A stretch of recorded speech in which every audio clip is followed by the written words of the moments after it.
Well, when we consider joining a bank, most of us go with one of the big four because we trust them with our hard-earned money.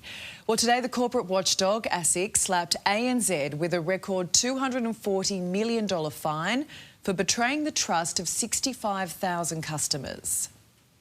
Time and time again, ANZ has fallen short and betrayed the trust of Australians. The penalties we are seeking reflect the seriousness and number of breaches of law, the vulnerable position ANZ put its customers in, and the repeated failures to rectify crucial issues. ANZ needs to change. Well, Dr Dominic Meyrick is co-CEO of Financial Counselling Australia. Dominic, so much for caring for its customers. Well, this is deeply disappointing. It's hard to believe that after all of the lessons of the Royal Commission, which was just 6.5 years ago, that ANZ could still be treating its most vulnerable customers so poorly. Well, let's just take a look at what the bank did that was so terrible. It misled the government on a bond deal, but it charged fees to dead customers, didn't pay promised interest rates, and it ignored clients who were doing it tough sometimes for years. That's a rap sheet. Yeah.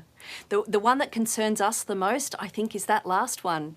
I mean, there were almost 500 people who reached out to the bank in their most vulnerable times when, you know, they'd lost someone close to them or they'd lost a job.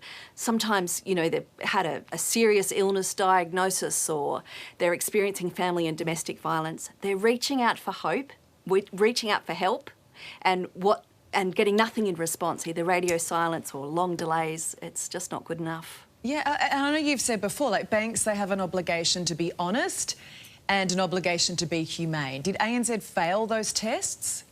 Yeah, we worked with the banks and with ANZ to really encourage customers who are experiencing vulnerability or financial difficulty to reach out and to contact the hardship departments. So, you know, on the promise of being received and responded to and having a shot at getting something reasonable put into place just to get a bit of breathing room, you know, it's really disappointing that was met with silence in return or those long delays. It really, you know, I mean, the stories are out there. People know what the impacts of difficult life circumstances are. People know how quickly things can unravel when you're in financial difficulty. So this is just not good enough. And you just touched on it earlier there too. I mean, we had a Royal Commission where we heard story after story of things like this happening. I thought the whole point of that was to stamp this out.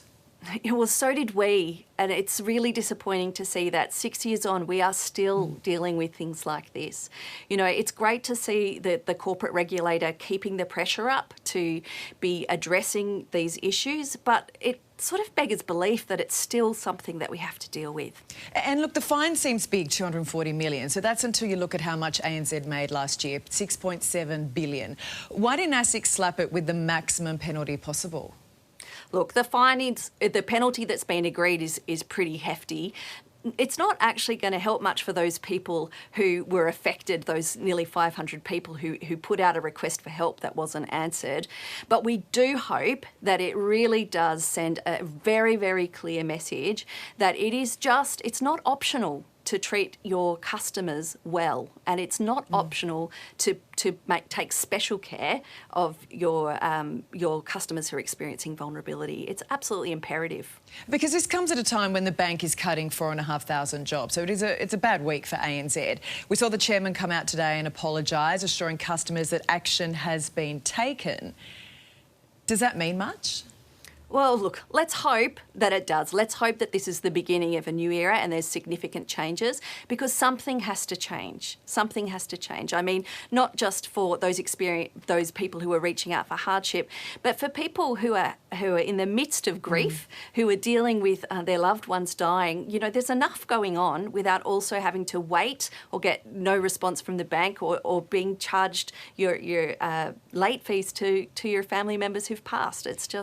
It's not okay.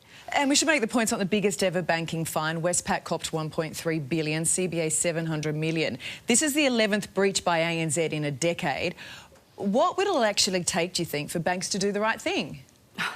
I don't know what it'll take. I don't understand why things didn't change after the Royal Commission.